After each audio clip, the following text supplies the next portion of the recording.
各位標迷，你哋好啊！又係我 Number 7 Watch 豬仔，歡迎大家再次收睇個頻道啊！咁啊嚟到晚上嘅9點零鐘啊，咁豬仔咧就要介紹咧兩隻 G-Shock 俾大家。咁呢隻咧就係以呢個沙漠嘅土地啦嚇，叫走進荒野嘅一隻 G-Shock 嚇，作為設計靈感嘅。咁呢隻以沙漠作為設計主題咧，當然個標殼咧就有一啲特別嘅工藝喎。咁啊採用咗大地色系嘅一個混色配搭啦嚇，咁喺個樹枝嘅標帶標殼上面嚇，咁啊組合咗形成咗一種沙漠感嘅，係一種沙土嘅感覺。咁而我手上面一隻咧就用上咗呢個啡紅色嘅設計啊，啡紅色嘅設計嘅配搭嘅。咁啊呢個樹枝嘅標帶咧就配搭咗呢個啡紅色㗎啦，亦都係配搭咗樹枝嘅啡紅色嘅標殼嘅。咁以呢個黑底白字嘅晶體顯示。咁啊同樣啦，配備咗呢個 Multi-Band 6啦，電波6局啦，配備咗呢個光動能嘅一隻手錶嚟嘅嚇。咁亦都係啦，嗱呢隻錶咧就有呢個電波6局啦，有 Bluetooth 嘅一隻手錶啊，藍牙連接手機功能，再加上咗電波6局嘅。咁呢隻係啡紅色，第二隻咧係有少少沙泥嘅綠色啊！呢個應該唔係，應該叫青苔綠色啊，青苔綠色嚇嘅一個混色嘅配搭，同樣啦做咗一個特別嘅工藝處理啦，就擺咗喺個錶帶錶殼上面，咁好有質感嘅，令到個錶帶錶殼。咁呢個咧亦都係採用咗黃顯示啦嚇，黃顯黑字嘅，咁亦都係配備咗呢個 Multi-Band 6啦、電波6局啦、光動能啦，同埋呢個20個巴嘅防水嘅。嗱，有電波、光動能、藍牙對視，咁啊6時位置寫住咗 Bluetooth 嘅，嗱電波加光動能嘅，咁啊呢個就黃顯黑字，咁啊兩個顏色嘅配搭，呢隻仲要係一隻停產嘅日本版啊，嗱呢隻係日文字啊，停產日本版，咁當時咧就應該係定價24,200 yen 嘅嚇，當年係24,200 yen 嘅，咁啊當年咧2022年應該係7算啊嚇，當時大概7算嘅，咁啊即係千零蚊港幣嘅定價咁上下啦嚇，咁啊嗱呢隻5600方塊作為初型嘅。玩咗玩味十足嘅嗱 ，G-Shock 咧真係不得不佩服佢。好多時咧佢都會用上咗唔同嘅錶帶錶殼啦，配搭喺一個傳統嘅錶殼上面啦，咁亦都係有一啲玩味性嘅嚇，令到咧個質感好唔同嘅。咁亦都配搭咗唔同嘅功能啦。咁呢隻就有電波同埋光動能，再加上咗藍牙對視嘅，咁非常之方便啦。因為咧齋電波嘅話咧，有啲錶迷咧就會收唔到電波喎，對唔到個秒數喎。咁但係其實咧有藍牙連接手機功能，甚至乎有埋光動能咧，亦都有全自動日曆，至到2099年咧，非常之方便啊！講緊係呢個充滿電咧，可以行幾耐咧？呢個機芯咧充滿電行到10個月嘅，行到10個月嘅。喺低電量嘅提示咧，更加可以行到22個月添啊！可以行到22個月嘅。每月時間標準誤差值方面咧，就係正負15秒，一日咧係少於1秒鐘嘅誤差㗎。咁啊，如果喺有藍牙連接手機嘅情況下，又或者有電波對射嘅情況下，更加係冇誤差添嘅。好啦，嗱呢隻錶咧就採用咗第一個版面咧就有呢個時分秒星期月日啦嚇，時分秒星期月日嘅。咁啊試下個燈掣俾大家睇先嗱，佢有背景燈嘅功能嘅。咁啊右上角按掣就背景燈嘅功能，見唔見到？係啦，個背景燈嘅功能嘅。咁呢個咧亦都係啦，呢一個黃顯咧亦都有背景燈嘅功能嘅，見唔到？係啦，咁兩個都有背景燈嘅功能嘅。好啦，另外咧亦都有翻呢個內衝擊嘅防撞結構嘅功能啦嚇。咁我哋 G-Shock 都係襟撞啊，防震嘅功能，亦都有翻200米防水嘅嚇，有翻200米防水嘅。咁啊左下角按掣咧就有 Mode 掣嚟嘅。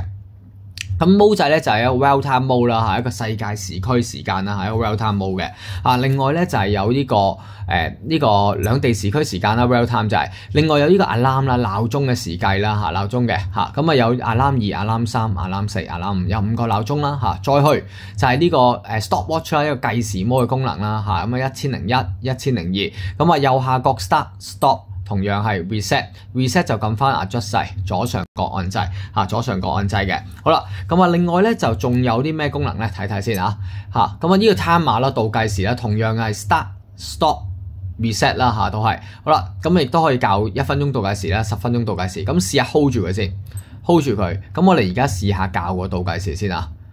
咁試下校短少少啦，我哋校呢個2秒鐘倒計時啦2秒鐘倒計時。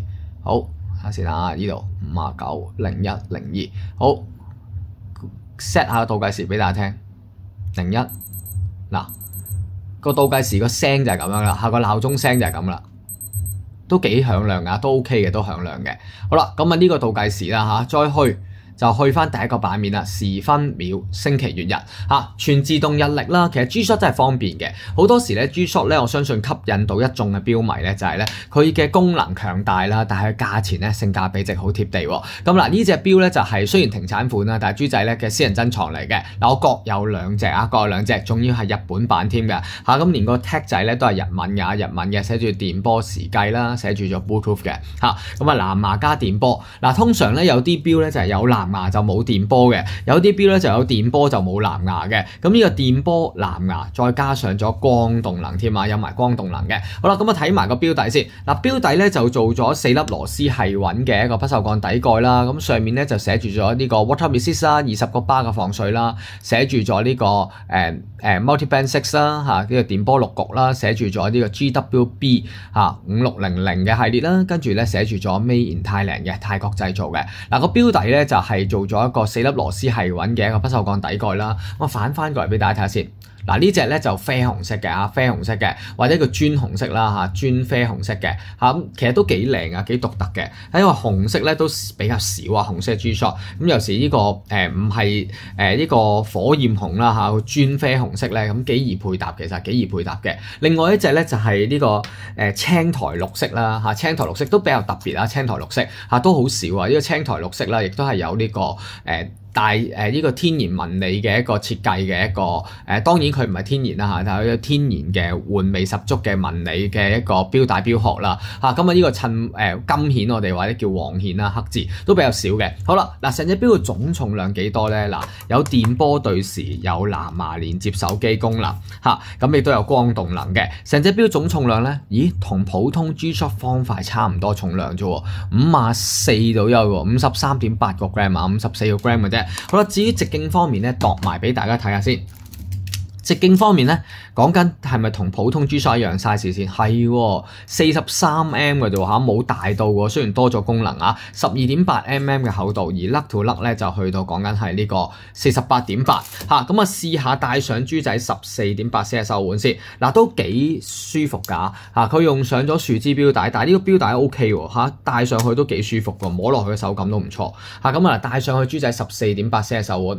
咁呢個咧就青苔綠色配金顯嘅，另外一隻咧就啡紅色，係啦。咁啡紅色試埋俾大家睇先。嗱，啡紅色就配搭呢個黑色錶面嘅，呢個黑色嘅係啦，黑底白字，但係都清晰㗎，都睇到㗎個字都好清晰嘅。咁呢個黑底白字，咁配搭咗呢個啡紅色嘅一個配搭。好啦，嗱豬仔推介呢隻 G-Shock 嘅方塊咁咧啡紅色再加上咗呢個青苔綠色咁兩隻顏色嘅呢個沙漠走進荒野沙漠嘅一個設計當時嘅設計主題。咁豬仔推介幾多錢咧？嗱雖然咧當時咧一度咧就售賣到1000蚊以上㗎呢隻手錶售賣到1000蚊以上嘅。咁兩隻唔同價錢嘅，點解當時呢一隻咧翻嚟係貴少少呢隻金顯翻嚟貴少少嘅，雖然定價一樣但係來貨咧就貴少少，呢個日本版嘅咁豬仔推介幾多錢咧？嗱呢隻800蚊800蚊，呢一隻748蚊748蚊748同800蚊各有兩隻各有兩隻冇多噶啦。中意嘅你咧，心動嘅你唔好猶豫盡快揾豬仔落單啦。呢隻 G-Shock 方塊走進荒野嘅一隻沙漠系列，咁希望你中意我推介日本版 Bluetooth 藍牙連接手機功能、光動能，再加上電波6局對視，咁希望你中意豬仔呢個推介。心動嘅你唔好猶豫啦，有翻說明書啦，有翻吊牌啦，有翻原裝盒，1年保用嘅。呢隻800蚊800蚊，呢一隻748748。咁中意嘅你盡快揾我落單，我哋下集見啦。停產款嚟㗎，呢隻係豬仔私人珍藏各得兩隻嘅啫，冇多㗎啦。咁所以咧，如果中意嘅你咧，唔好猶豫啦，拜拜。